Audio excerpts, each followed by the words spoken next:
আকর্ষণ করে আবারও অত্যন্ত বিনয়ের সাথে বলতে চাই, আপনি এই বাজেট অধিবেশনে এইটার সমস্যার সমাধান করবেন, নতুবা আমরা ঢাকা মহাসড়ক, ঢাকা সিলেট রোড আমরা অচল করে দিব ইনশাআল্লাহ। আমাদের এখানে 10 মিনিট বৃষ্টি হলেও এখানে অনেক পানি ওঠে, আমাদের অনেক যাতায়াতের অনেক সমস্যা হয়।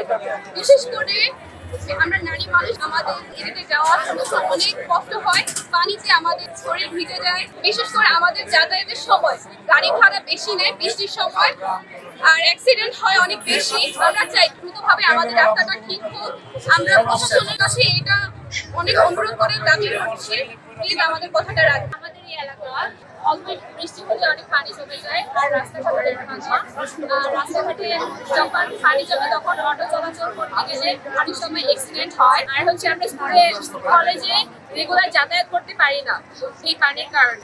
তারপরে হচ্ছে যে এরকম বৃষ্টির জন্য আমাদের কলেজও রেগুলার খোলা থাকতে পারে না, আর এতে আমাদের পড়াশোনা অনেক ক্ষতি হয়। আশামিয়া সড়ক 10 মিনিট বৃষ্টি হলেই পানিতে সয়লাভ হয়ে যায় কোমর পর্যন্ত। কোমরমতি ছাত্রছাত্রী আসতে পারে না, মেডিকেলে মানুষ যেতে পারে না, অন্তঃসত্ত্বা মানুষ যেতে পারে না, ছাত্রছাত্রী আমাদের ছোট ছোট বাচ্চা আসতে পারে না। তাই আমি মাননীয় প্রধানমন্ত্রীর দৃষ্টি আকর্ষণ করে বলতে চাই, আপনি এই বাজেটের মধ্যেই আপনি এই এলাকার বিএনডি প্রজেক্ট, বিশেষ করে শামসুল হক খান স্কুল অ্যান্ড কলেজ যেই এলাকা অবস্থিত, তামিরুল মিল্লাত মাদ্রাসা যে এলাকা অবস্থিত, এখানে ঘনবসতি লোক, লক্ষ লক্ষ ছাত্র, শিক্ষক, অভিভাবক, এলাকাবাসীর এই সুন্দর চলাচলের জন্য আপনি এই সংস্কার করবেন। পানি দিয়ে জলবদ্ধতা সৃষ্টি হয়, তার সমাধান করবেন।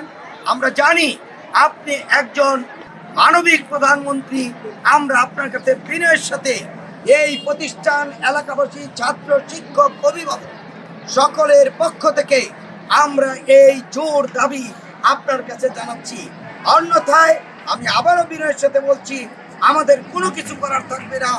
আমরা ঢাকা চিটাগাং মহাসড়ক, ঢাকার যে প্রবেশ পথ এবং ঢাকা সিলেট মহাসড়ক আমরা অচল করে দিব ইনশাআল্লাহ।